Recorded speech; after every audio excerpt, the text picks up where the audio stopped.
کے حوالے سے بہت ساری چیزیں ایسی ہیں کہ میں سمجھتا ہوں کہ سب سے پہلے تو میں حدیث سے شروع کروں گا کہ خود اللہ کے نبی صلی اللہ علیہ وسلم فرماتے تھے، اور غم سے نکلنے کے بہت سارے طریقے ہیں، اسٹریس سے، نا امیدی سے نکلنے کے بہت سارے طریقے ہیں۔ قرآن میں ہے، لا تقنطوا کا لفظ آیا، قرآن کے بہت سارے اس کے طریقے ہیں غم سے نکلنے کے۔ سب سے پہلے تو میں قرآن کی آیت کے مفہوم سے شروع کروں گا۔ اللہ تعالیٰ نے قرآن میں نا امیدی کا لفظ کہا ہے کہ اے میرے بندو، اتنی محبتی الفاظ سے کہا ہے، اے میرے بندو نا امید نہ ہو، جنہوں نے اپنی جانوں پر ظلم کیا ہے میں ان کی مغفرت کر دوں گا۔ تو نا امیدی کا لفظ اللہ نے قرآن میں ذکر کیا ہے کہ نا امید نہ ہوا کرو مجھ سے، میری رحمت سے نا امید نہ ہو۔ تو انسان کو ہر لمحہ جو ہے وہ اللہ کی طرف رجوع کرنا چاہیے، ذکر الہی کرنا چاہیے، کیونکہ ہم دلوں کا سکون نہیں ہے نا، الا بذکر اللہ تطمئن القلوب کا اگر ہم دیکھے جائیں کہ اللہ کی یاد میں ہی دلوں کا اطمینان ہے۔ تو یہ پہلا طریقہ کیا ہے، اللہ کی یاد ہمیشہ رہے، اور جتنی نعمتیں اس کو ملی ہیں اس کو یاد کرتا رہے۔ دوسرا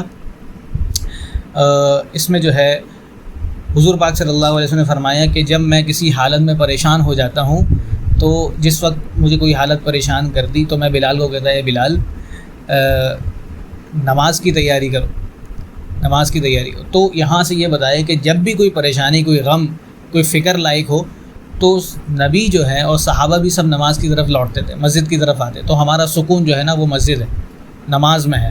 تو ہم اپنا سکون، اپنا غم کو دور کرنے کا طریقہ جو ہے نماز میں ڈھونڈیں۔ تو یہ دوسرا طریقہ ہے نماز۔ اور اس کے ساتھ جیسے کہ میں نے بتایا کہ اپنی نعمتیں جتنی ہمیں ملی ہیں پورے جسم کے اندر اس کو دیکھیں، اور تنہائی میں اللہ کو یاد کریں، مراقبہ کریں، 10 سے 15 منٹ مراقبے میں رہیں۔ اس کے علاوہ جو ہے وہ واک کریں، جاگنگ کریں، جم جوائن کر لیں، یہ بہت اچھا ہے۔ اور کتابوں کا مشغلہ بنا لیں۔ اور سب سے بڑی چیز ہے اپنی محافل، جو آپ کے دوستوں کی گیدرنگ ہے، میں سمجھتا ہوں اس کو سب سے بہتر کریں، اپنے دوستوں کی محفلوں کو بہتر کریں۔ اور ایسے لوگ جو آپ کو خود پریشانیوں میں ڈال دیں، غم میں ڈال دیں، ان سے دور رہیں۔ آج کل ساتھ میں آپ کو بتاؤں، ہمارا دل جو ہے نا، جو آپ نے بتایا نا کہ لوگ حالات کی وجہ، بعض لوگ ہوتے ہیں کہ ان کے مسائل نہیں ہوتے پر انہوں نے اپنے دل کو اسپنج بنا دیا ہوتا ہے۔ کوئی بھی اسپنج، یعنی کہ کوئی بھی پریشانی ہوتی ہے وہ اپنے اندر جبس کر لیتے ہیں۔ تو کہتے ہیں کہ حالات زمین پر ہو، آپ کی آنتوں میں، پیٹ میں نہ ہو کہ آپ پیٹ میں لے کے جو ہے نا وہ گھوم رہے ہیں۔ تو اس سے دور رہیں اور اپنے آپ کو خوش و خرم رکھیں۔ اور کبھی بھی وہ انسان رنج اور غم، اسٹریس میں نہیں آ سکتا جو دوسروں کو خوشی دیتا ہو۔ یہ جو دوسروں کو خوشی دیتا ہے وہ کبھی بھی پریشان نہیں رہے گا۔ اور حضرت ابو دردہ کے بارے میں بھی آتا ہے، وہ کہتے تھے کہ بھائی مجھے ہنس کر، مسکرا کر جو ہے وہ اطمینان ملتا ہے، میرے دل کو اطمینان ملتا ہے۔ تو یہ چیزیں ہیں، اب آپ بتائیں اس کے علاوہ جو ہے۔ اچھا، باقی جیسے کہ آپ نے بولا نعمت ہے، جیسے کہ بڑے پریکٹیکل ٹپس ہیں، وہ انگریز کی طرف سے چیز آتے ہیں، مجھ سے زیادہ دیر اڈاپٹ کرتے ہیں۔ اس میں یہ کہ اگر ہم لوگ ڈیلی بیسس پہ یا ایک دفعہ بیٹھ کے سوچ کے پورے دن اوپر دے کے بیٹھ کے زندگی میں کیا کیا اچھا ہوا یا کیا کیا چیزیں میرے پاس بھی اچھی، اس کی ایک لسٹ بنا لیں، اور اس کے ساتھ ساتھ وہ چیزیں بھی لکھ لیں میرے ساتھ زندگی میں برا کیا کیا ہوا، اس کی بھی لسٹ بنا لیں۔ تو اس سے آپ کو واضح ہو جائے گا کہ آپ کی زندگی میں اچھا زیادہ ہوا ہے، برا کم ہوا ہے۔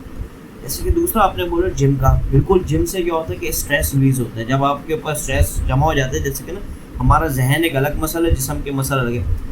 جب ہم ذہنی طور پہ اسٹریس میں تھکے ہوں تو اس وقت اگر ہم اپنے جسم کو تھکا دیں نا، تو ذہن کو پھر جو ہے سوچنے کی وہ جگہ جو ہے نا وہ پھر کام کرنا شروع کرتے ہیں۔ جسم تھک گیا، اس کی ریپیئرنگ کے اوپر جو ہے نا فوکس کرو، تو وہ اپنی سوچیں وہاں سے ختم کر دیتا ہے، ہمارا ذہن خالی آتا ہے، تب ہم سو بھی سکتے ہیں، کھانا کھانا وہ بھی کھا سکتے ہیں، ہاضمہ وغیرہ ساری چیزیں۔ ماحول کے اعتبار سے پازیٹیو لوگوں میں بیٹھنا بہت امپورٹنٹ ہے کہ آپ جتنے اچھے لوگوں میں بیٹھیں گے، کہ آپ جس ماحول میں بیٹھیں گے نا، تو وہ ماحول اگر آپ سوئمر کے ساتھ بیٹھیں گے نا، سوئمر کے گروپ میں، تو آپ سوئمر بن جائیں گے۔ بزنس مینس کے ساتھ بیٹھنا شروع کرو، آپ کچھ نہ کچھ کر کے بزنس اسٹارٹ کر دیں گے، تو آپ اپنا ماحول صحبت ویسی بدلیں۔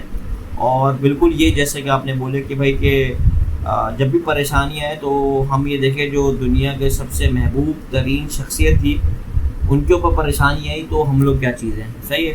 ہم لوگ ان سب چیزوں کو ذہن میں رکھیں گے اور کوشش کبھی بھی نہیں چھوڑیں۔ ایسا نہیں ہے کہ آپ بالکل ہاتھ پہ ہاتھ دھرے بیٹھ گئے بھائی میری قسمت، اپنی کوشش پوری کریں، اپنی ایفرٹس پوری کریں۔ مسئلہ ہو تو لوگوں سے سجیشن لیں، ماہر لوگوں سے مشورے لیں اور اس پہ ورکنگ کریں، اللہ سے دعا کریں، پھر بھی حاصل نہ ہو تو اس پہ صبر کریں۔ انشاءاللہ اگر ان سب چیزوں پہ ہم اگر کام کرتے رہیں تو امید ہے کہ ہم مسئلوں کے حل نکل سکتے ہیں. حمزہ بھائی میرے خیال میں ہم اپنی اس ویڈیو کو یہیں پہ اختتام کرتے ہیں اس دعا کے ساتھ کہ اللہ تعالیٰ جو ہے سب کے مسئلے مسائل حل کرے اور ہمارے ملک کے حالات آمین بہتر آمین کرے. بالکل بالکل. اپنا خیال رکھیے گا, انشاءاللہ پھر ملاقات ہوگی. السلام علیکم.